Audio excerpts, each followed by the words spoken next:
भगवान विश्वकर्मा व्रत कथा। प्राचीन समय की बात है। मुनि विश्वामित्र के बुलावे पर मुनि और सन्यासी लोग एक स्थान पर एकत्र हुए सभा करने के लिए।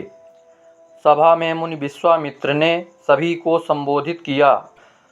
मुनि विश्वामित्र ने कहा कि हे मुनियों, आश्रमों में दुष्ट राक्षस यज्ञ करने वाले हमारे लोगों को अपना भोजन बना लेते हैं, यज्ञों को नष्ट कर देते हैं, जिसके कारण हमारे पूजा पाठ, ध्यान आदि में परेशानी हो रही है।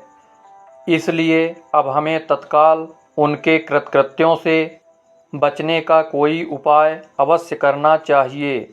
मुनि विश्वामित्र की बातों को सुनकर वशिष्ठ मुनि कहने लगे कि एक बार पहले भी ऋषि मुनियों पर इस प्रकार का संकट आया था। उस समय हम सब मिलकर ब्रह्मा जी के पास गए थे। ब्रह्मा जी ने ऋषि मुनियों को संकट से छुटकारा पाने के लिए एक उपाय बताया था। ऋषि लोगों ने ध्यानपूर्वक वशिष्ठ मुनि की बातों को सुना और कहने लगे कि वशिष्ठ मुनि ने ठीक ही कहा है, हमें ब्रह्मदेव के ही शरण में जाना चाहिए। ऐसा सुन सब ऋषि मुनियों ने स्वर्ग को प्रस्थान किया। मुनियों के इस प्रकार कष्ट को सुनकर ब्रह्मा जी को बड़ा आश्चर्य हुआ। ब्रह्मा जी कहने लगे कि हे मुनियों, राक्षसों से तो स्वर्ग में रहने वाले देवता को भी भय लगता रहता है, फिर मनुष्यों का तो कहना ही क्या, जो बुढ़ापे और मृत्यु के दुखों में लिप्त रहते हैं। उन राक्षसों को नष्ट करने में श्री विश्वकर्मा जी समर्थ हैं। आप लोग श्री विश्वकर्मा जी के शरण में जाएं।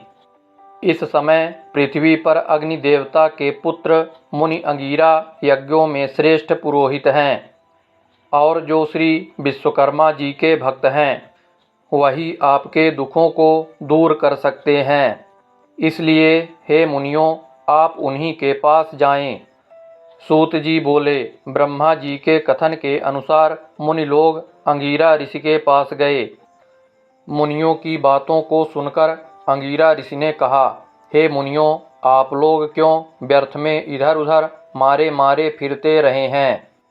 दुखों को दूर करने में विश्वकर्मा भगवान के अतिरिक्त और कोई भी समर्थ नहीं है। अमावस्या के दिन आप लोग अपने साधारण कर्मों को रोककर भक्तिपूर्वक श्री विश्वकर्मा कथा सुनो, उनकी उपासना करो। आपके सारे कष्टों को विश्वकर्मा भगवान अवश्य दूर करेंगे। महर्षि अंगिरा की बातों को सुनकर सभी लोग अपने अपने आश्रमों को चले गए। तत्पश्चात अमावस्या के दिन मुनियों ने यज्ञ किया। यज्ञ में विश्वकर्मा भगवान का पूजन किया, श्री विश्वकर्मा कथा को सुना, जिसका परिणाम यह हुआ कि सारे राक्षस भस्म हो गए। यज्ञ विघ्नों से रहित हो गया, उनके सारे कष्ट दूर हो गए। जो मनुष्य भक्तिभाव से विश्वकर्मा भगवान की पूजा करता है वह सुखों को प्राप्त करता हुआ संसार में बड़े पद को प्राप्त करता है। श्री विश्वकर्मा भगवान की जय। इसी प्रकार की धार्मिक कथाएं सुनने के लिए हमारे चैनल को सब्सक्राइब करें। साथ ही वीडियो को लाइक करके अपने दोस्तों रिश्तेदारों को शेयर करें और कमेंट में जय श्री विश्वकर्मा जरूर लिखें।